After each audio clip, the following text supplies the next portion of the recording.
everyone. Happy Monday. Welcome to this week's episode of Magnificently Made Mondays. Monday. Yeah, I'm a little crazy. I haven't adapted to the time change. I feel like it's 11 o'clock. Today we were with Emily Yablonski. How do you say your last name, Emily? Yablonski. And then we both officially have the book in hand. All right. So Emily wrote, wait, let's go to the front of it. Chapter 22, my year of, this is different now with to have a book. My year of yes. We're just going to go. Okay. Emily, a graduate of Rutgers University School of Engineering. Really? Mm-hmm. I did not know that about you. Yes. Has more than 20 years of experience as a successful family-oriented business owner and entrepreneur, and has educated, coached, and mentored many people in incredible personal and professional success. Emily has built strong values in commitment, collaboration, and community while feeding her entrepreneurial spirit. She is an enthusiastic dreamer and an experienced doer, taking leaps and building wings on the way down. Huh. I love that. All right, everybody, welcome Emily. Yay. Thanks for having me. Thanks for coming. So we were chatting a little bit before, and we were just like, discussing like our excitement, we've been like holding up like a piece of cardboard, the past few weeks, and how we're like, how beautiful. Hi, Nana. Nana's on. You didn't leave a comment, Mom. And it's like raised and it's like bumpy and so pretty. It's like different, it's different looking than any other book. And it's really, really beautiful with all these quotes. Okay, really, I'm not doing a good job with this. Because it's opposite. I'm not doing good with that. Come on, I can figure it out. Okay, you can all get the imagination. All right, I'm going to have to work on that. But, we are so excited to have it. The book is gorgeous, as you are. Thank you. Oh, thank you. Yes, it is magnificently made. But just not the person that's trying to flip through the book. So, Emily, tell everybody a little bit about yourself. Yeah. So let's see, where should I begin? I do have an engineering degree.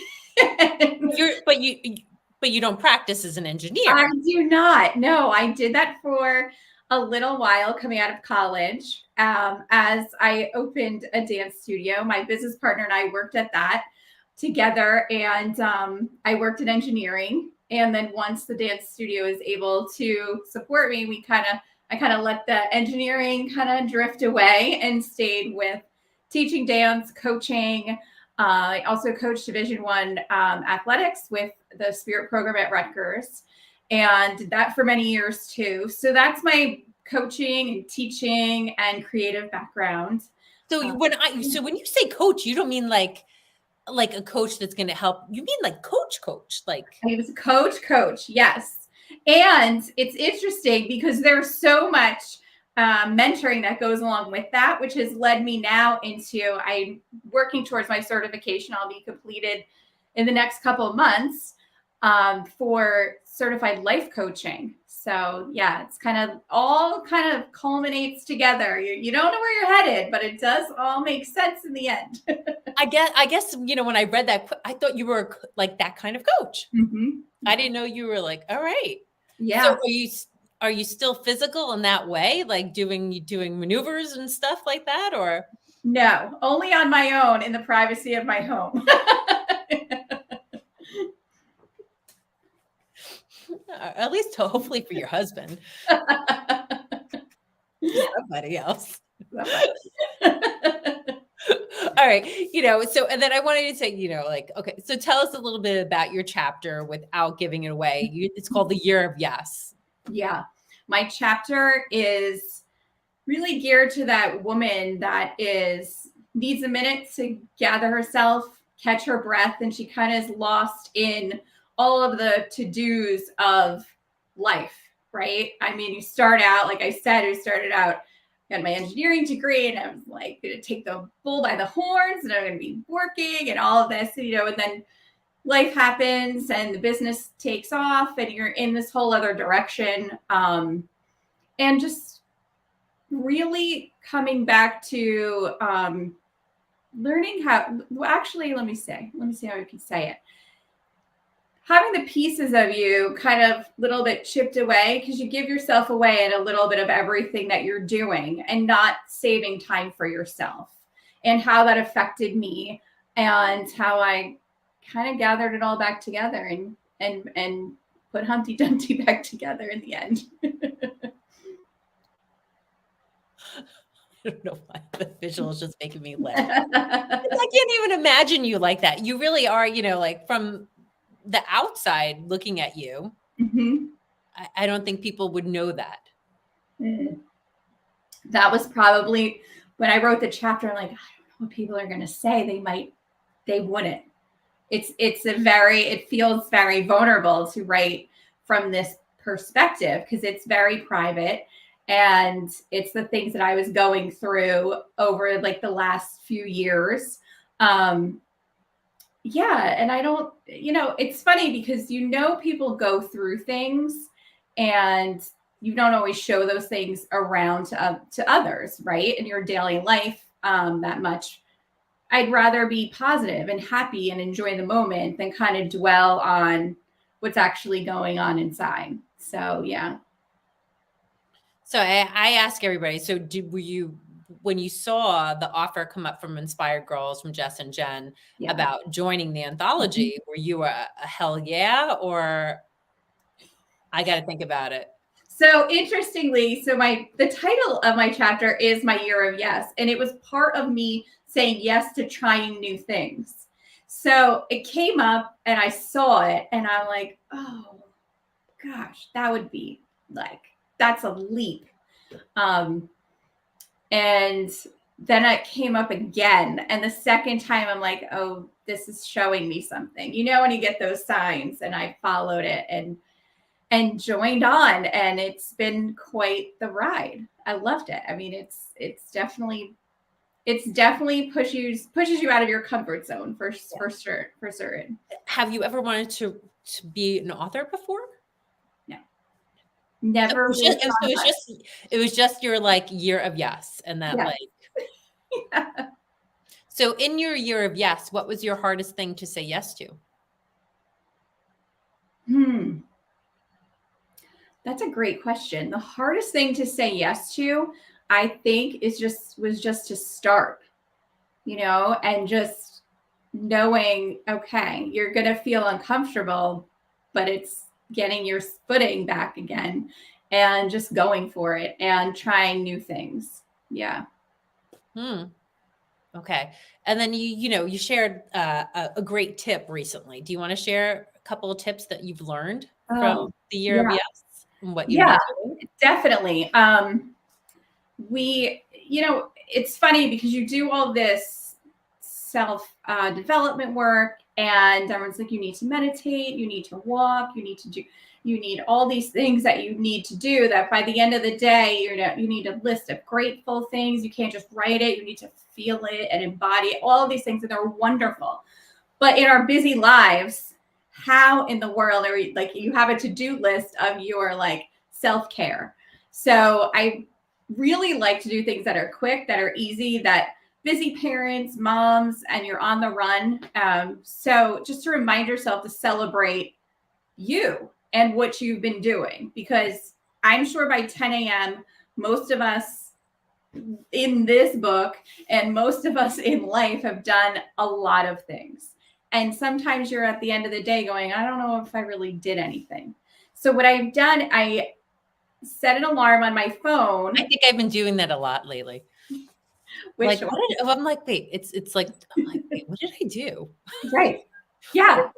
Yeah. What did I do? And you're like, I didn't really do anything. And you're like, really? And then you kind of have to like really think about it. So I set an alarm on my phone every day. The time I set it was for 2:30 in the afternoon. And at 2:30 in the afternoon, my alarm goes off, and you can name your alarms. And my alarm is called Celebrate a Win. So at 2:30, I celebrate a win, and my alarm sound is celebration, Cool in the Gang. And every day I'm just reminded, and literally every day at 2:30, I'm in the middle of doing things, and I'm always like, what is that? What? Oh, it's the phone. You know, my kids, like, your phone is singing. I'm like, oh yeah, what's my win? And if someone's around me, I'm like, what's your win today? And join the, have them join in to say something that they've done and something that they're proud of that day. And it really just brings you back to that present moment. Yeah. And so you had us all do that at the Source Symposium when you spoke. You did such a great job. Thank you. Thank you. Except I followed your directions and your time, and then it went off when somebody was It did. I was like, and I'm like, it's Emily's fault. That was actually, I know, I thought of that. I'm like, well, we'll be finished by then. And it was great. I know. I was like, oh, that was like, it was somebody else like right near me. We're like, You're like, what it wasn't like, me. We're at the phone. We forgot in that amount of short time. Right. Like, hey, why is our alarm going? I'm telling you, every day I am startled by it. And I'm like, oh, okay, what am I celebrating today? So it's a great surprise. And it's one of those things you don't need to remember to do it. It reminds you, and it's like quick, you're like, okay, let's keep going. I don't know about you, but that's once of the day. What was your win for today?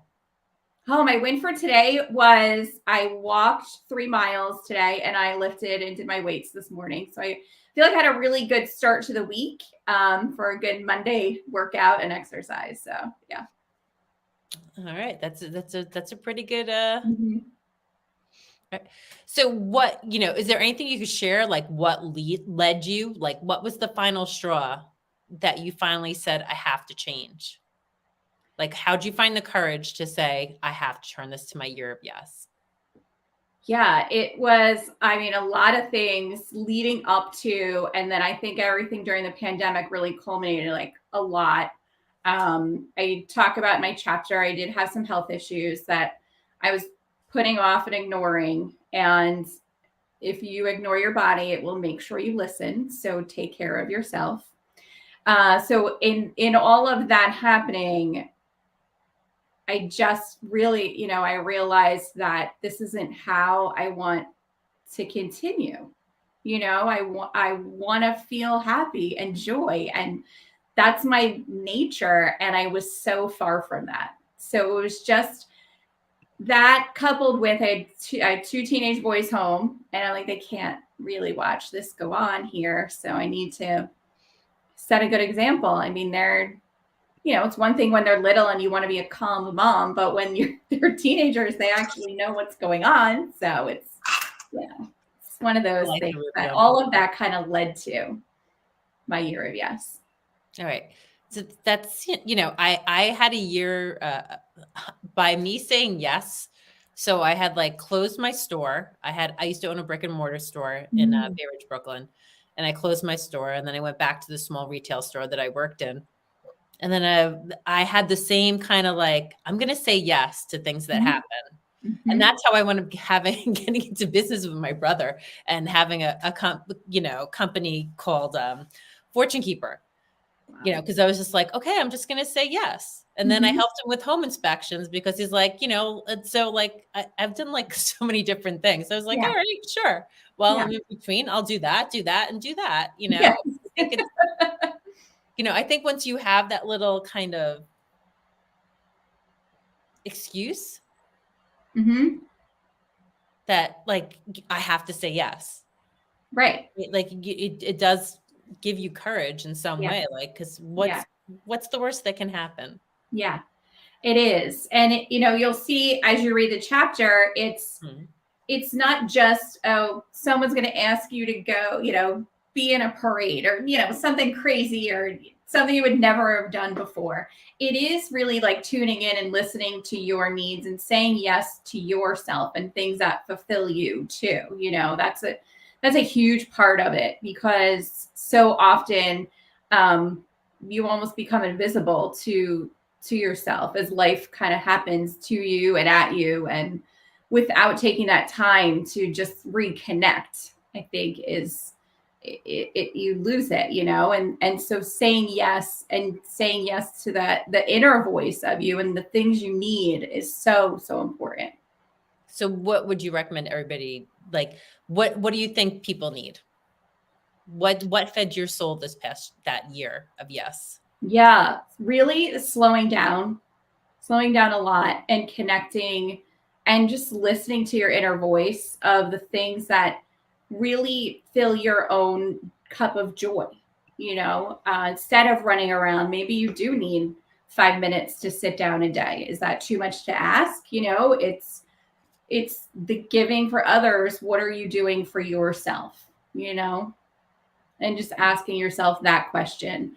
And if that is sitting down and not feeling like you're wasting time by reading, and enjoying a sunny afternoon or a leisurely walk or whatever it is that makes you, a cup of coffee with a friend, any of those things that brings you joy, just to continue to do that. And so that connection and saying yes to those things is really important. Mm-hmm. What is one thing that your family picked? So they're in on the alarm with you. They gotta, is there a habit that they picked up from watching you? That's a great question. I think I have two teenage boys, so it's funny the things that you don't know that they are picking up on. But when they do hear things, or they're like, "Mom, that sounds just like you," they'll point it out.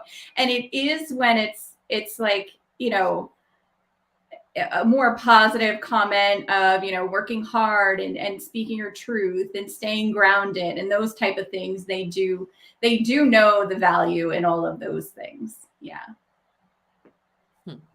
And so now, working with college students, what have you taught them? Yeah, the college students are awesome to work with. They keep you young. They are such a great age of, they know a lot of things. They're right as like new adults, and they are not jaded by anything in life. So just teaching them that there is no there, you're not going to get there. There's not a checklist of, because when did you get married and when are you having kids, all of that kind of talk. Like they love seeing that part because they're still growing into the adult they're going to be, and thinking that, I don't know, adults may have it all figured out and I'm going to get there one day. And I'm like, there's no there. This is all a learning process. Because like at 51, I still don't know what I want to be when I'm grown up, like kind of thing. Yeah, there is no there. Yes. I think that's great advice. Yeah. So what did you want people to take away that from reading your chapter to say yes? Who were you really speaking to the most when you wrote it?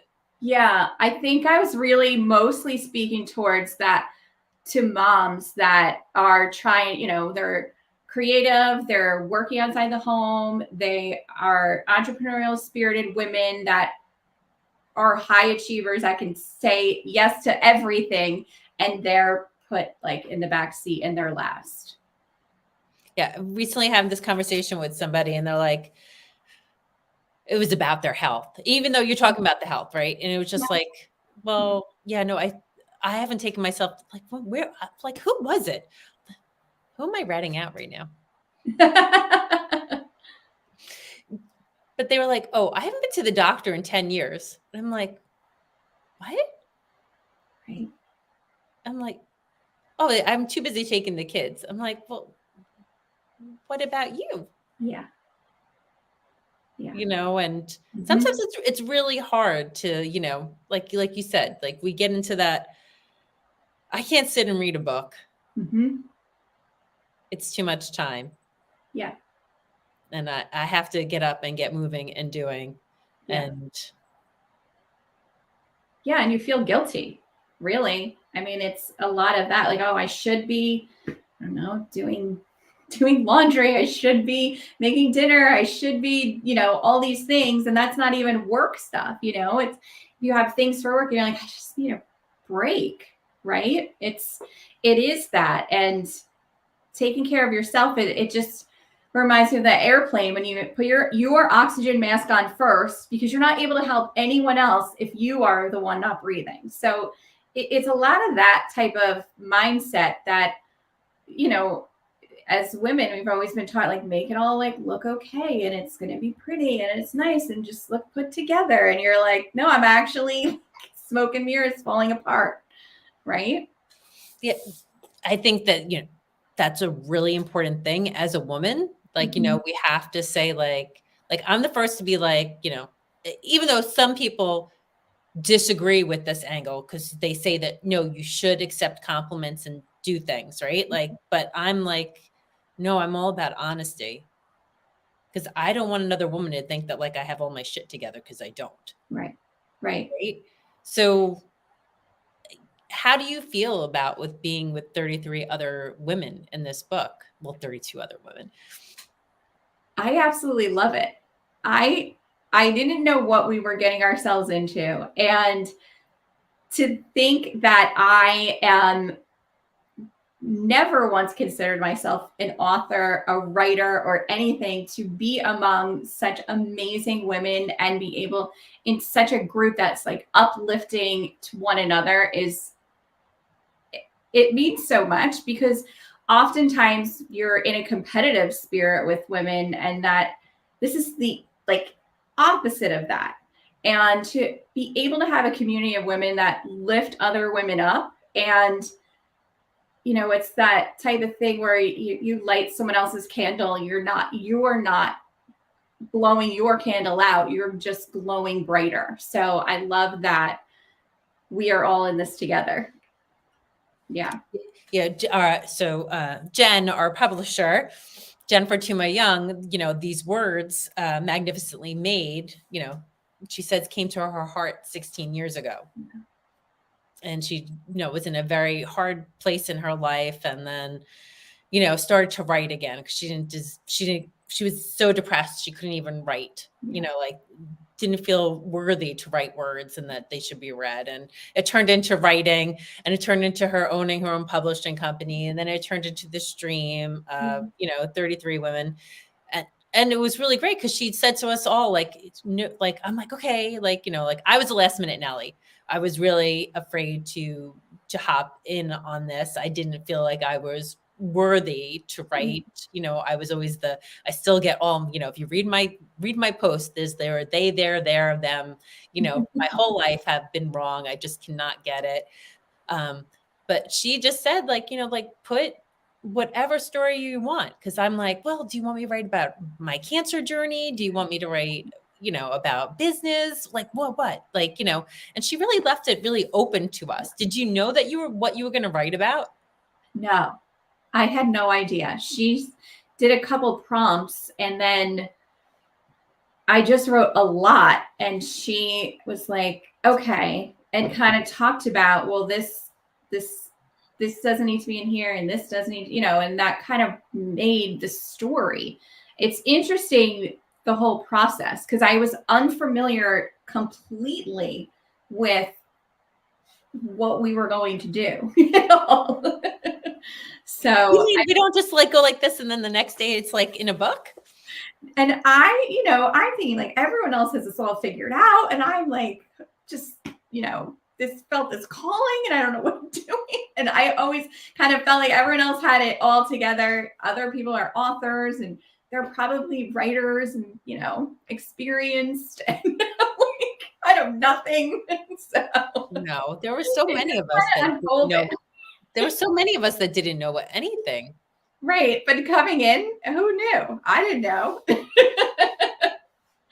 I think I was like, I think it might have been, I don't know if I said yes while I was under drugs after my surgery. I still have to look at the dates, because I don't know if it was before my dilomastectomy, after, I'm like, I don't know where I said yes, so, but yeah, no, we had no idea what we were signing up for, but it really is so nice to be in such a group of women, like you said, that, lift each other up and do not, we just want us all to succeed, even the way that it goes. So like, if you want to buy a copy, you go to magnificentlyMade.net, and there's 33 authors and 33, but there's actually 34 buttons, because there's 33 buttons for each individual author. And then there is a last one. If you just, you can't decide and you're just going to be like, I just want to support everybody. It's just really great the way that we're able to make money and to promote it ourselves and yet collaborate. And yes. Yeah, it's been such a tremendous experience. And I'm almost, it's funny because you're like, oh, when the book comes out, like you're done. And I'm like, no, it's like the book's coming out, we're just beginning. So it's still such an exciting adventure. Yeah. And I had no idea what I was getting myself into. I know. But what are we going to do next? TBD. You got any plans? Do you want to write again? I don't know. I think I'd love to start a Year of Yes community and just uplift women that are looking for that support of, like-minded women. They know they're not alone, and if we all need a breath, we need a breath, and you can take it, and it's okay. If you need permission, you will get it. I think as you keep saying that, I'm like, I have to, and I was just I'll have to bring a bunch of bracelets on Saturday for everybody, so that everybody can get like a breath one that says breathe, and to remember to do it. Right. Yeah. So Saturday we are going to Asbury Park, all of us. Are you going to be there? I am. I can't wait to see you. I know. And then, okay. So I'm like, wait, what are you wearing? I don't know. I didn't even think about that yet. Isn't it only Monday? I know, because I was like, wait, should I dress on theme? Because sometimes I get like that. I do have a green dress that would match the cover. So that's a possibility. That's actually a strong possibility now that we're talking about it. Yeah. So wait, what kind of place is it? Dressy or no? What is it? Have you ever been there? Who knows? Yeah, I think it's just. You have very supportive friends right now. I'm like trying to get all the comments up. Oh, yes. That's my mom. Hi, Mom. Aw, hi, Mom. My mom's on too. My dad's on. I'm trying to look now through the comments. Yeah, my cousins. Aw. Yeah. That's very, very sweet. That's awesome. So everybody, everybody got their orders in already? Yes. My pre-orders should be going out soon. Yeah, it's so exciting. I know. It's great. So tell us how people could so are you offering coaching now, or?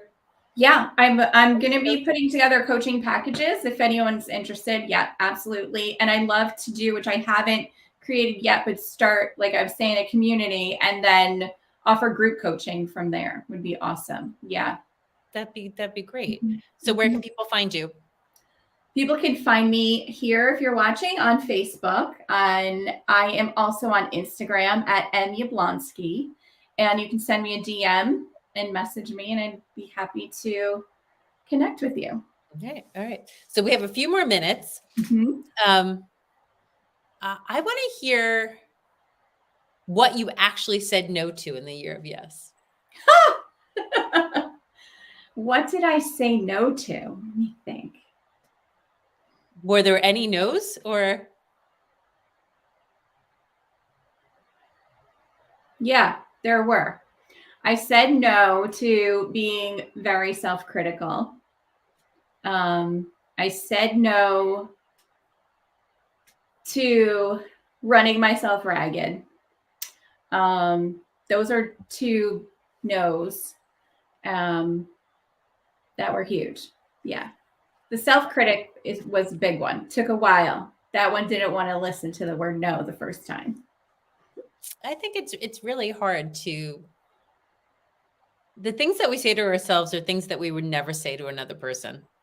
Ever. Yeah.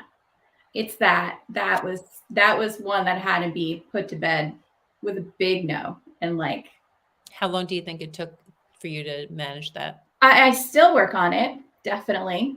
It's a little easier, but it's a work in progress, that one. Do you have any tips or tricks that you can share with people, what you do? Like, Yeah. so you have the time, you have the timer set, to have a win. How about, what do you do to like celebrate, that self-critic? How do you turn that critic Yeah. off? Turning the critic off, I actually have learned to just notice when it's getting really loud and say, okay, I hear you. Thank you. But I don't need you right now. So it's acknowledging it and not ignoring it, because that's when it gets louder and bigger and stronger. When think of a child having a temper tantrum. They want your attention. If you gave them the attention right away, like, okay, we'll be right there, you can kind of appease them for a little while. But if you ignore them, it's only going to get louder and worse and crazier.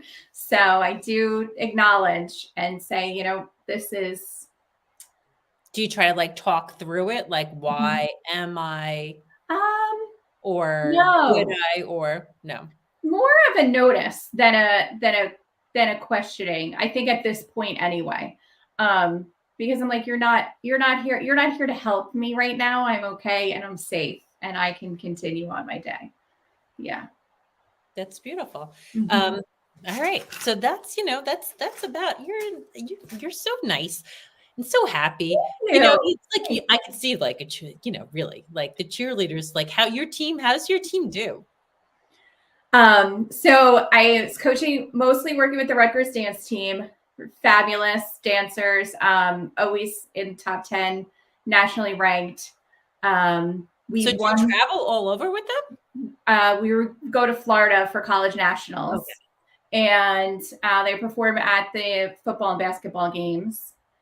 And 1 year we represented the USA in Worlds for Palm, and we won Worlds. It was amazing. That was like a surreal experience.